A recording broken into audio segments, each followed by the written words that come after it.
We've all found ourselves in conversation and felt attacked. Like, we started off talking about one thing, and then the other person twisted our words, and before we knew it, we lost our cool, lost respect in their eyes, and maybe even acted like a jerk.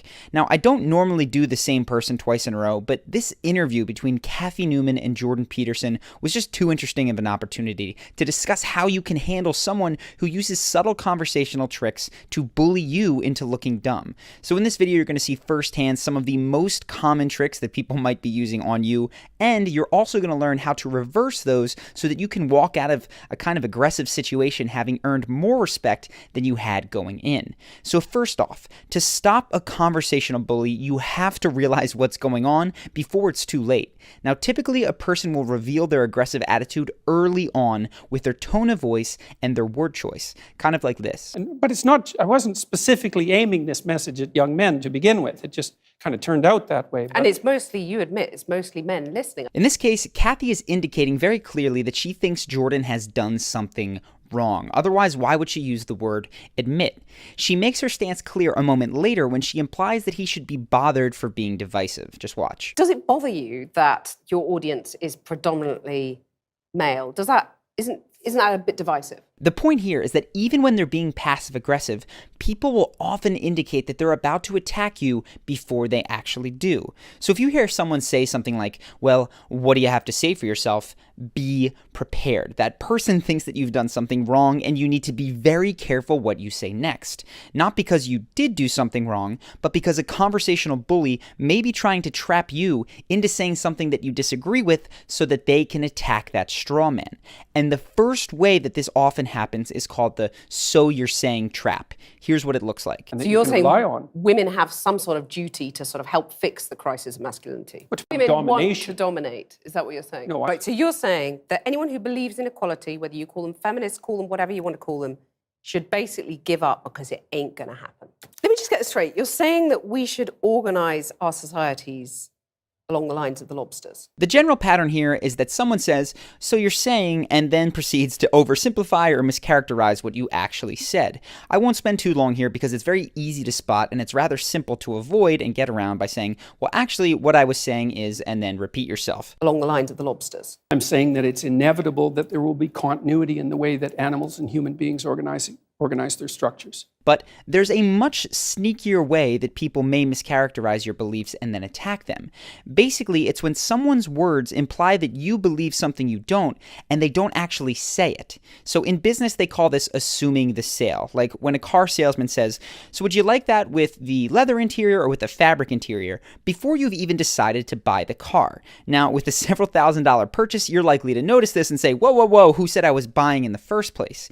But it's very likely that this is happening to you in conversation all the time and you don't even notice. Here's how it might look. Yeah, but those reasons, why should women put up with those reasons? Embedded in the question, why should women put up with it, are several important presuppositions, namely, one, that there is something to put up with, and two, that Jordan thinks women should put up with it. Now, the trap here for Jordan would be to answer Cathy's question directly, and many of us fall into it in similar situations. Then we start arguing for things that we don't even really believe, just out of habit. Instead, you need to identify that hidden presupposition and then call it out. So watch how carefully Jordan listens to Cathy's questions so that he can catch what she's not saying. Why should women be content not to get to the top? I'm not saying that they should put up with it. I'm saying that the claim... Here's another example of assuming the sale from later in that conversation. See if you can spot the hidden presupposition and ask yourself what you might say to respond to it. Which women do a lot of. But why shouldn't women have the right to choose not to have children? So what's the hidden presupposition? That Jordan thinks women must have children. And of course, he defends a woman's right to make any decision about that she wants. The right to choose those demanding careers. They do. They can. Yeah, that's fine. But you're saying that makes them unhappy. Here's one more example. See if you can spot the hidden presupposition here. So you're not going to say to your followers now, quit the abuse, quit the anger. Did you catch it? The presupposition is that Jordan's followers are abusing people. Now, he can't answer that question directly. He has to address that hidden point first, and he does. Well, we'd need some substantial examples of the abuse and the anger before I could detail that question. There's a lot of it out there. When I cut the clips like this, it makes it very easy to see these hidden presuppositions, but in real time, this can be difficult. One simple thing that you can do to make it easier on yourself is to purposely assume a relaxed posture, as Jordan does throughout this entire conversation. Now, this posture actually helps you to think less frantically because your body is signaling to your brain that everything is okay, you're in control. You will also want to give yourself some time to pause after each question, which Jordan definitely does. In addition, you're going to want to study up on frames and frame games because there's clearly a whole level of conversation that is going on behind the words. Now, I've talked about this in other videos, specifically the one on Tyrion Lannister from Game of Thrones, and I'll leave a link to that in the description if you want to check it out. Moving along though, the last clip contains a small example of the third conversational bully tactic in this video, which I'm naming the smash technique. Take a look. So you're not going to say to your followers now, quit the abuse, quit the anger. It's subtle here, but Cathy smashes together two very different terms, abuse and anger. Now, by ending on anger, it'd be easier for Jordan to just forget it and answer the question, but that would tacitly accept that his followers were abusing people. That's why the smash technique is so frustrating. People are embedding hidden statements that you actually disagree with and then moving through them before you have the time to voice that disagreement. You may also have seen people barrage you with questions just to overwhelm you into having to accept their points like this. Otherwise, why would there only be 7 women running FTSE 100 companies in the UK?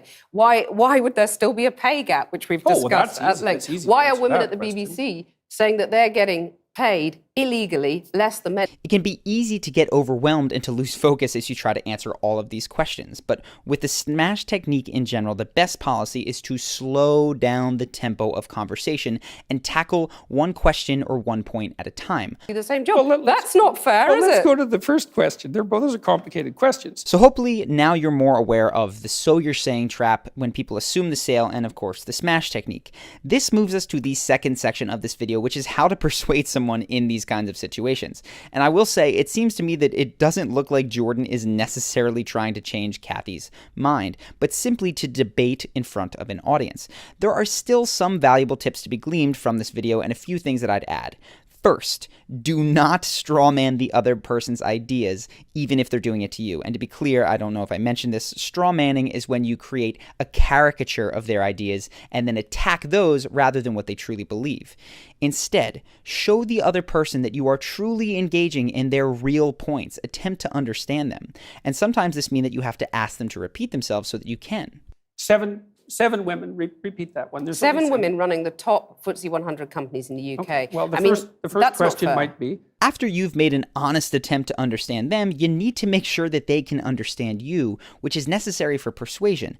And to do that, you often have to use visual imagery. For instance, here's a very abstract point without any images that Jordan makes. That it's inevitable that there will be continuity in the way that animals and human beings organize their structures. It's absolutely inevitable. And there is 1/3 of a billion years of evolutionary history behind that. Now, maybe you can understand that, but it kind of lacks any emotional oomph. But notice how the addition of a concrete example makes that 1/3 of a billion years just feel different. Right, that's so long that 1/3 of a billion years ago, there weren't even trees. It's a long time. So adding concrete examples, especially ones that people can easily imagine, is a smart, persuasive move. And lastly, when you're arguing, oftentimes the best way to get someone to change their position is not by changing their mind, but by gently showing them that they're already agreeing with you. I talk about this in the frame video, but here's an example from this interview. Why should your right to freedom of speech trump a trans person's right not to be offended? Because in order to be able to think, you have to risk being offensive. I mean, look at the conversation we're having right now. You know, like you're certainly willing to risk offending me in the pursuit of truth. Why should you have the right to do that? It's been rather uncomfortable. This is huge. Jordan is no longer arguing that her point is wrong. He's arguing that she already agrees with him. Her behavior and her previous statements demonstrate that she cares more about free speech than not offending people. And then Jordan doesn't try to make this point wrong. He shows her how they're actually very much in alignment. You're doing what you should do, which is digging a bit to see what the hell's going on. And that is what you should do. But you're exercising your freedom of speech to certainly risk offending me. And that's fine. I think more power to you as far as I'm concerned. And then, of course, Cathy feels stumped because she does actually agree with Jordan and she's proven it herself. People have a strong desire to remain consistent with things they've already said and done, so oftentimes this becomes one of the few ways to persuade someone who's really dug in their heels. You're basically showing them that they don't have to move in order to agree with you. They already do right where they're dug in. And then, of course, Jordan hits her with the gotcha. There, and I'm just trying to work that out. I mean, Ha, gotcha. you have got me. You have got. Now, even though I laughed at that phrase at the time I was watching the interview, I have to say that last bit, gotcha, does not improve Jordan's persuasive case. It actually makes Cathy feel silly and wrong, as opposed to happy to discover that she and Jordan are really on the same team all along. And if I had to give one last point of constructive criticism, it would be that Jordan answered all of Cathy's questions rather than trying to proactively address her deeper, unstated emotional concern. And in my opinion, that emotional concern is that Jordan is her enemy, that if he believes something, it must be against her interests. If Jordan could have found that and pointed to a more common ground that they share, which we all of course have, I don't think the interview would have continued in